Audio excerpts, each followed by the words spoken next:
नमस्कार बंधुगण आज एक स्पेशल ब्लॉग को आपण मानक बहुत बहुत स्वागत। आज ब्लॉग रे आम विषय रखीचु फूलर फुटे फूल बा फूलर तैयारी फूल बंधुगण प्रतिदिन आम घर तो पूजा पाठ बहुत हुए। आम ठाकुर को फूल चढ़ाती पुष्पांजलि दियंती तेणु आम बहुत फूल गचर तोड़ी व्यवहार करती।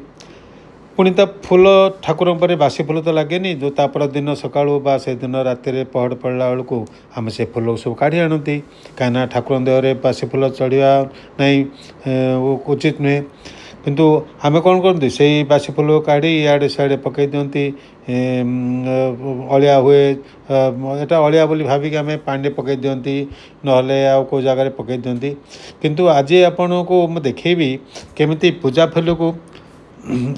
नमस्कार मु डॉक्टर विचित्रानंद मिश्र आपण को स्वागत करुच्ची मोर चैनल को।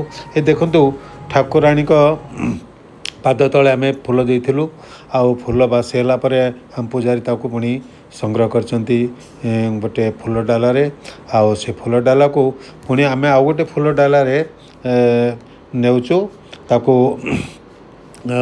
आउ गोटे कहीं आम गोटे जगह दुईटा तीन टा जगह ठाकुर फूल संग्रह हुए जो बासी फूल तेणु आम पुणी सेठू आउ गोटे बास्केट्रे ये देखो काठ बास्केट एटा से काठ बास्केट आम नहीं कौन करूँ ना आम बाड़ी की जाऊ आम बगीचारे बहुत कंपोस्ट गात बहुत गुड़े तैयारी आज गोटे देखिए गोटे कंपोस्ट गात देखूँ आम बगीचारे ये गोटे कंपोस्ट गात अलरेडी छोट गात बेसी बड़ नहीं। अच्छा से नहीं फूल यही कुंड हूँ फूल डालाटे नहीं देखी अलरेडी आम फूल ये आउ गोटे सेटा तो कुबर ढंका होता यहाँ गोटे नुआ मु जो फूल आनी पकेली आउ से फूल से आउ गोटे कंपोस्ट हाथ में पकेला तापर आम गोबर गोटे लेयर दौचु आमर तो गाई अच्छा तेणु गोबर अति सहज मिल जाए फ्रेश गोबर देले भल जल्दी से सड़ी जाए बा पुराना गोबर देले तो भी चलो तेणु आम तापर गोबर आउे माटी गोटे लेयर देदेबा जो अलिया थी ताकू काढ़दबा तेणु यही गोबर देला पुणी ताकू आउ गोटे लेयर तापर आम माटी देदेबा माटी देले कौन हम ना से बहुत शीघ्र पचिज।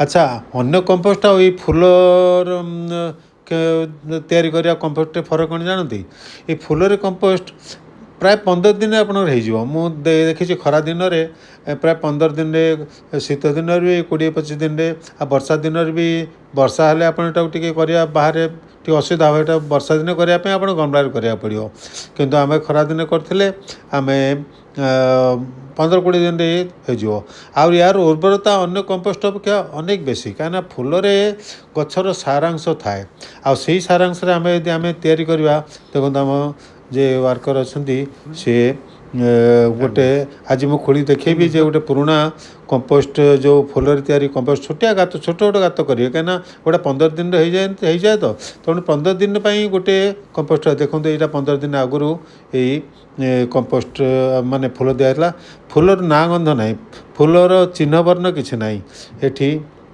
खाली माने प्योर कंपोस्ट आउ अति सुंदर कंपोस्ट मैंने हाथ में टे वर्षा दिन बोली देखूँ आप देखो ये जो भर्मी कंपोस्ट बोली बहुत आप चैनल देखते बिक्री होती देखिए यही जो कंपोस्ट होती से भर्मी कंपोस्ट सहित सामान कहीं कौच ना आप देखिए रुहतु जे छोट छोट जे आर्थवार्म से ए बहुत थिले आउ मुझे देखी आउ से बहुत गुड़े आर्थवार्म थे आउ से आर्थवार्म द्वारा ये कंपोस्ट जल्दी तैयार हुए तेणु ये देखो आर्थवार्म देखो कमी हो से लुचे देला से आर्थवार्म देखो आर्थवार्म ये आर्थवार्म तैयार करची कंपोस्ट तेणु यहाँ भर्मी कंपोस्ट संगे सामान आउ ताको आम आणिकी ଏଟାକୁ ଆପଣ ସିଧାସଳଖ ଦେଇପାରିବେ ଯଦି ଖରାଦିନ ହେଇଥିବ, ନହେଲେ କି କେତେ ୱାର୍ଥୱାର୍ମ ଅଛି, ଏ ୱାର୍ଥୱାର୍ମ ସବୁ ଏଇ କମ୍ପୋଷ୍ଟ ତିଆରି କରିଛନ୍ତି।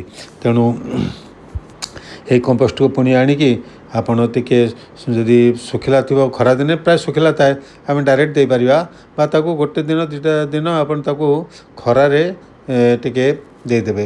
ଖରା ଟିକେ ଦେଲେ ଶୁଖିଯିବ, ଆଉ ତାପରେ ଯାହା ବି ହାତରେ ପୁରା ମୋଡ଼ ହେଇଯିବ, ମାନେ ପାଉଡ଼ର ଭଳିଆ ହେଇଯିବ। ଏଇକ୍ଷିଣା ଟିକେ ମାନେ ଓଦା ହାତରେ ଟିକେ କାଦୁଆ ରକମ ହେବ ତ, ତେଣୁ ଦେବାକୁ ଟିକେ ଅସୁବିଧା ହେବ।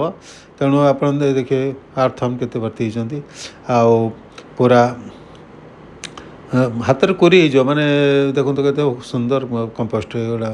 ଆଉ ଏଗୁଡ଼ା ଫୁଲରେ ତିଆରି, ଆଉ ଏଇ ଫୁଲକୁ ସେ ସଂଗ୍ରହ କରିକି ଆପଣ ଗୋଟେ ପାଖରେ ବାସ୍କେଟ୍ରେ ସଂଗ୍ରହ କରିବେ, ଆଉ ତାକୁ ଆଣିକି ଗୋଟେ ଦିନ ଖରାରେ ରଖିଦେବେ। ଖରାରେ ରଖିଲା ପରେ ଆପଣ ତାକୁ କୌଣସି ଗନି ବ୍ୟାଗ୍ରେ ବା କୌଣସି ବ୍ୟାଗ୍ରେ, ଆପଣ ପଲିଥିନ୍ ବ୍ୟାଗ୍ରେ ଆପଣ ତାକୁ ରଖିପାରିବେ।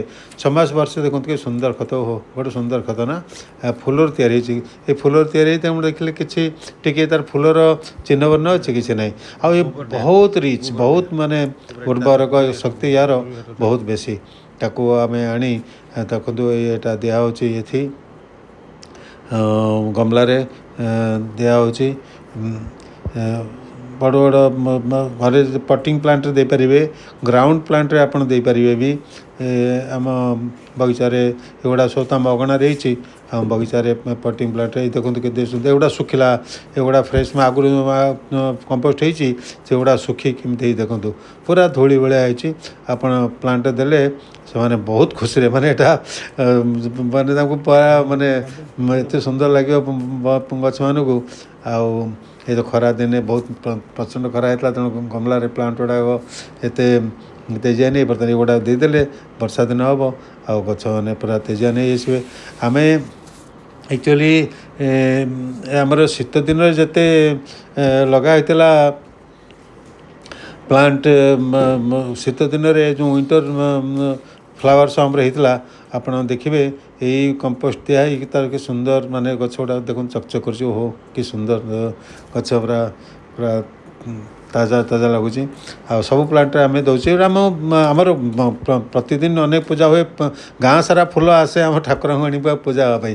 ତେଣୁ ପ୍ରଚୁର ପରିମାଣରେ ଫୁଲ ଆମର ବାହାରେ, ଆଉ ସେ ଫୁଲକୁ ଆମେ ପୁଣି ସଂଗ୍ରହ କରି, ପୁଣି କମ୍ପୋଷ୍ଟିଂ କରି, ପୁଣି ଆଣି ଗଛ ଦେଇଦେଉ, ପୁଣି ଫୁଲ ଫୁଟେ। ଏଇଟା ଗୋଟେ ସାର୍କଲ ହେଇଗଲା, ଗୋଟେ ସାଇକେଲ ହେଇଗଲା, ଗୋଟେ ବୃତ୍ତ ହେଇଗଲା। ମାନେ ଫୁଲ ଆସିଲା, ଫୁଲ ମାଟି ଗଲା, ମାଟିରୁ ପୁଣି ଖତ ଆସିଲା, ଖତ ପୁଣି ଫୁଲ ଗଛକୁ ଗଲା, ଆଉ ଫୁଲ ଗଛରୁ ପୁଣି ଫୁଲ ତିଆରି ହେଲା, ଆଉ ସେ ପୁଣି ଠାକୁରଙ୍କ ଉପରେ ଲାଗିଲା। ଏଇଟା ଗୋଟେ ସୁନ୍ଦର ପ୍ରକୃତିର ଗୋଟେ ଚକ୍ର। ଆଉ ଦେଖନ୍ତୁ ଏଇଟା ତ ଆମର ଇଏ ପ୍ଲାଣ୍ଟଟା। ଏଥର ୱିଣ୍ଟରରେ ଆମେ ସୁନ୍ଦର ପ୍ଲାଣ୍ଟ କରିଥିଲୁ ସବୁ। ଏଇ ଡାଲିଆ ଏସବୁ ୱିଣ୍ଟର ହେଇଥିଲା, ଆମର ଶୀତ ଦିନ ହେଇଥିଲା ଏଇ ପ୍ଲାଣ୍ଟ ଆମର ଏଠି।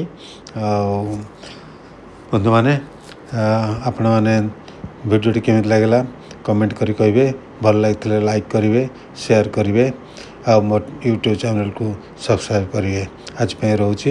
ସର୍ଵମଙ୍ଗଳ ମଙ୍ଗଲେ ଶିବେ ସର୍ବାର୍ଥ ସାଧିକେ ଶରଣ୍ୟେ ତ୍ର୍ୟମ୍ବକେ ଗୌରୀ ନାରାୟଣୀ ନମସ୍ତୁତେ, ନାରାୟଣୀ ନମସ୍ତୁତେ, ନାରାୟଣୀ ନମସ୍ତୁତେ। ମା ଦୁର୍ଗାଙ୍କର ପାଦପଦ୍ମରେ ମୋର ବିନମ୍ର ନିବେଦନ, ମୋର ଜୁହାର ଗୁହାରି ଏବଂ ପ୍ରାର୍ଥନା। ଦୁନିଆର ମଙ୍ଗଳ କରିବା ପାଇଁ ଶକ୍ତି ଦିଅ ମା, ଦୁନିଆର ସେବା କରିବା ପାଇଁ ଶକ୍ତି ଦିଅ ମା, ତୋରି ପାଦପଦ୍ମରେ ଶରଣ। ନମସ୍କାର।